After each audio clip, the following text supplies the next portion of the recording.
Good morning dear students.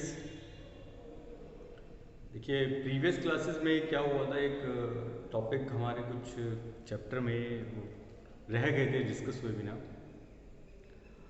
और उन्हें आज डिस्कस करने के लिए मैंने एक और ये वीडियो तैयार किया है आप लोगों के लिए।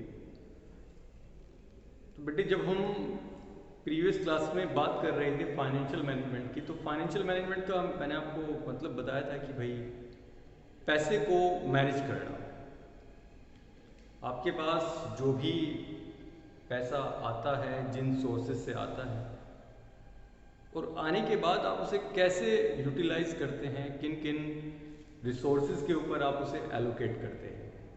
तो ये एक प्राइमरी फंक्शन है एक बिजनेस यूनिट का कि भाई वो पैसे का इस्तेमाल कितने अच्छे तरीके से करते हैं, वो उस पैसे की यूटिलिटी यानी कि पैसा जो उन्होंने रेज किया है फंड, उस रेजिंग फंड को किस तरह से मैनेज करते हैं कि भाई ना तो एक्सेस हो और ना ही स्कार्सिटी हो। बात समझ में आ गई बच्चों? तो इसी क्रम में हमने फाइनेंशियल प्लानिंग को भी डिस्कस किया कि भाई फाइनेंशियल प्लानिंग क्या थी हमारी, कि हम प्लान करते हैं कुछ डिसीजंस के लिए, जिसमें हमने 3 डिसीजंस को देखा था कि भाई हमारे financing decision, investing decision and dividend decision. Financing decision कि पैसा कहाँ से आएगा, इन्वेस्टिंग डिसीजन कहाँ पर पैसे को हम इन्वेस्ट करेंगे, डिविडेंड डिसीजन कि हम अपने शेयर होल्डर्स को कितना पैसा एज ए डिविडेंड डिसबर्स करें, डिस्पोजेबल ऑफ प्रॉफिट, यानी कि कितना प्रॉफिट हम क्या करें, बांटे अमंग इट्स शेयर होल्डर्स। ठीक है बच्चों? तो उसी क्रम में हमने कैपिटल स्ट्रक्चर के बारे में बात की थी कि भाई कैपिटल स्ट्रक्चर मैंने आपको बताया था that was the combination of owned fund and borrowed fund. किसका कॉम्बिनेशन था, किसका मिक्सअप था? एक तो पैसा जो आपने उधार लिया, और दूसरा जो पैसा आपका खुद का है, यानी कि हम डेब्ट और इक्विटी के रेशो को देखते हैं कि आपने कितना तो उधार आपके ऊपर है और कितना आपका इक्विटी। यानी कि हम जब रेशो पढ़ेंगे, रेशो एनालिसिस का एक चैप्टर है, तो उस रेशो में आपको पता चलेगा कि भाई डेब्ट और इक्विटी के बीच में क्या रिलेशनशिप है। जो आइडियल रेशो है डेब्ट और इक्विटी का वो है 2:1। तो उस रेशो को हमें पता है, ratio is what it's smallest value to represent highest values, यानी कि रेशो से हम क्या कर सकते हैं, रिप्रेजेंट करते हैं स्मॉलेस्ट वैल्यू। तो वो आइडियल रेशो डेब्ट और इक्विटी का कितना है, 2:1 आइडियल रेशो। तो उसी से आपको समझ में आएगा कि भाई कॉम्बिनेशन डेब्ट का कॉम्बिनेशन कितना होना चाहिए, डेब्ट कितना होना चाहिए हमारे पास, और कितना हमारा इक्विटी होना चाहिए। तो वही कैपिटल स्ट्रक्चर क्या शो करता है, it refers to the mix between owners and borrowed fund, मालिकों का पैसा और उधार लिया गया पैसा, उसका एक मिश्रण होता है। और वो मिश्रण तैयार करने के लिए कुछ फाइनेंशियल एक्सपर्ट्स की हम क्या लेते हैं, हेल्प लेते हैं, कि वो हमें बताते हैं कि भाई आप जो बेस्ट सोर्सेज हैं फंड को रेज करने की, वो कौन सी सोर्स है, आप वहाँ से फंड को रेज करें। बेस्ट इन्वेस्टिंग की जो सोर्स है, जहाँ पर आप पैसा क्या कर सकते हैं, इन्वेस्ट कर सकते हैं, उस पर आपको हायर रिटर्न मिलेगा। तो वो फाइनेंशियल एक्सपर्ट ही हमें बताते हैं। तो फाइनेंशियल एक्सपर्ट्स जो होते हैं वो कुछ फैक्टर्स को कंसर्न में रखते हैं, कंसीडर करते हैं, अफेक्टिंग फैक्टर्स, यानी कि जो हमारे कैपिटल स्ट्रक्चर को, जो हमारे बिजनेस की कैपिटल को, जो हमारा हमने पूरा का पूरा एक स्ट्रक्चर तैयार किया है, उसको अफेक्ट करता है। तो यहाँ पे सबसे पहले जो फैक्टर्स वो फाइनेंशियल एक्सपर्ट कंसीडर करेंगे, वो जो हमारे कैपिटल स्ट्रक्चर को क्या करते हैं, अफेक्ट करते हैं। The very first one is cash flow position. Cash flow यानी कि एक तो होता है कैश का इनफ्लो और एक कैश का आउटफ्लो, कि वो पोजीशन बिजनेस फर्म की, हमारी कंपनी की कैसी है, कितने टाइम के बाद हमारा जो पैसा मार्केट में लगा हुआ है, हमने जो उधार माल दिया हुआ है, कितने टाइम बाद वो हमारे पास आता है और कितने टाइम के बाद हमें रिपे करना होता है अपने क्रेडिटर्स को। तो that is what cash flow position. तो हमारे फाइनेंशियल एक्सपर्ट उसे क्या रखेंगे, माइंड में रखेंगे कि भाई पोजीशन को देख लो, इनफ्लो और आउटफ्लो में वेरिएशन कितना है। वेरिएशन से क्या पता चलेगा कि यदि हमारे पास सपोज दैट वेरिएशन ज़्यादा है, कि इनफ्लो का वेरिएशन ज़्यादा है, तो हमें अपने डिबेंचर होल्डर्स को क्या पे करना है, इंटरेस्ट पे करना है।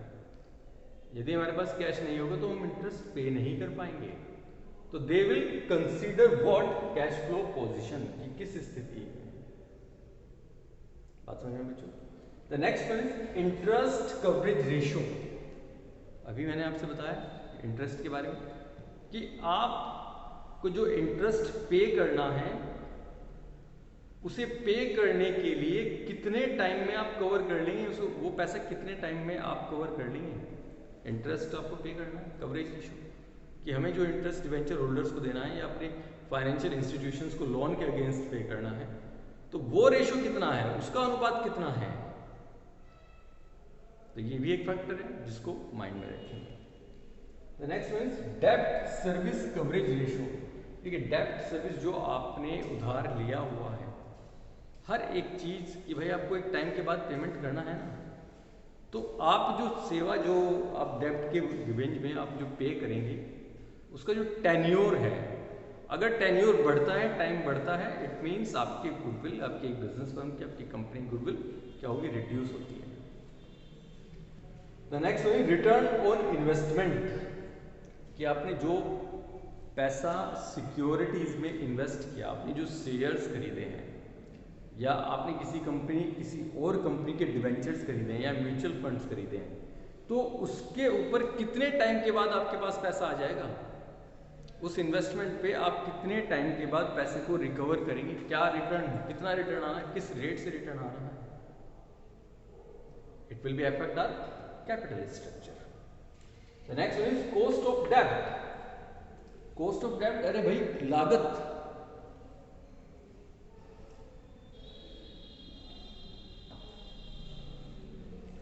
कॉस्ट ऑफ डेब्ट यानी कि आपने जो पैसा बोरो किया है, बोरो करने में भाई आपने 1 लाख रुपए कहीं से उधार लिए और 1 लाख रुपए उधार लेने में आपने 20,000 रुपए खर्च कर दिए, तो आपके पास आया कितना, 80,000, 80,000 आए, लेकिन रिपे कितने पे करना है, 1 लाख पे करना है। कॉस्ट ऑफ डेब्ट, गेट इट स्टूडेंट्स, यानी कि उधार को लेने की लागत। The next one cost of equity. Cost of equity, जब आप मार्केट में अपने शेयर्स को इशू करते हैं तो कुछ ऐसे एक्सपेंसेस होते हैं जो प्रीलिमिनरी एक्सपेंसेस होते हैं, लीगल डॉक्यूमेंट्स के लिए, कानूनी, जब आप कागज पेपर क्या करेंगे उनके प्रिंटिंग के आपको देने पड़ेंगे, आपको ब्रोकर्स को कमीशन देना पड़ेगा। बात समझ में आ रही है? तो उस पर लागत कितनी आई, वो भी हमारे कैपिटल स्ट्रक्चर, क्योंकि पॉकेट से तो पैसा हमारी ही जाएगा, बिजनेस फर्म की जाएगा। The next one is tax rate. भाई कर की दर क्या है, क्योंकि टैक्स पे करना है हमें, किसको, गवर्नमेंट को टैक्स पे करना है, तो वो रेट भी, वो भी क्या होगा, हमारे फंड से पैसा जाएगा, हमारी जेब से पैसा जाएगा, तो इसे भी हम क्या करेंगे, कंसिडर करेंगे, क्योंकि हमें एक टाइम के बाद टैक्स पे करना है। The next one is capital structure of other companies. दूसरी कंपनियों के कैपिटल स्ट्रक्चर, वो भी हमारे कैपिटल स्ट्रक्चर क्या करते हैं, अफेक्ट करते हैं, कि भाई उनका स्ट्रक्चर कैसा है, उनके पास ओन्ड कैपिटल अगर ज़्यादा है और हमारे पास बोरोड ज़्यादा है, तो क्या होगा, वो लोग ज़्यादा प्रॉफिट को एंजॉय करेंगे एज कंपेयर टू अस, क्योंकि हमें क्या करना होगा, ज़्यादा डेब्ट है तो उसके ऊपर ज़्यादा ब्याज देना होगा। The next one is flotation cost. Flotation cost, मैंने अभी जो छोटे छोटे खर्चे बताए आपको प्रीलिमिनरी एक्सपेंसेस के, उन एक्सपेंसेस को पूरा करने के लिए हम मनी मार्केट से पैसा उधार लेते हैं, तो वो भी क्या है, फ्लोटेशन कॉस्ट, कि पैसे को कन्वर्ट करने में, भाई आपने मार्केट में शेयर्स इशू किए, इशू करने के बाद उसमें बहुत सारे आपको प्रीलिमिनरी खर्चे करने पड़े और वो पैसा आया कितने टाइम के बाद, तो वो क्या कहलाता है, हमारा flotation cost. The next one is risk consideration. जोखिम, ऑब्वियस सी बात है, आपको क्या करना पड़ेगा भाई, रिस्क है ना, मार्केट से हमारे शेयर सब्सक्राइब हो भी सकते हैं और नहीं भी।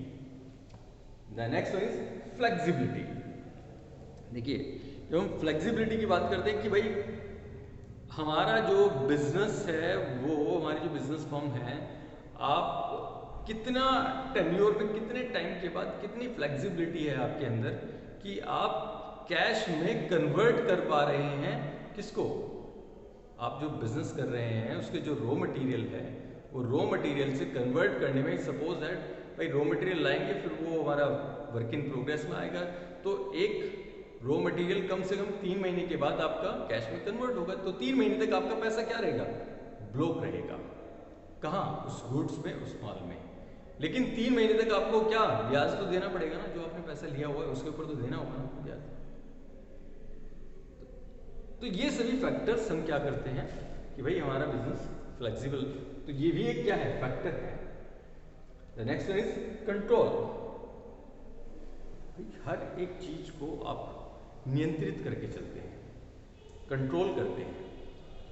कंट्रोल कि ना तो ओवरफ्लो यानी कि ना तो हमारा आउटफ्लो ज़्यादा हो और ना ही हमारा इनफ्लो कम हो जाए। तो वो सारी चीज़ें हमें कहीं ना कहीं क्या करना होगा, उनके ऊपर सोचना होगा। जो हमारे जो फाइनेंशियल एक्सपर्ट्स हैं, जिन लोगों को हमने रिक्रूट किया है फॉर व्हाट, कि आप हमें सजेस्ट करें, आप हमें बताएं कि भाई हम क्या डिसीजंस, क्या स्टेप ले सकते हैं कि हमारा जो बिजनेस है, हमारी जो कंपनी है वो एज यूजुअल मार्केट के अंदर सर्वाइव करता रहे। The next one is regulatory framework. जो हमारी नियम कानून किसके, गवर्नमेंट बॉडीज के, भाई जो लीगल फॉर्मेलिटीज हैं उन कानूनों के दायरे में ही आपको क्या करना है, बिजनेस को करना है। तो इन सभी फैक्टर्स को हमें क्या करना है, कंसीडर में रखना है। बात समझ आए बच्चों?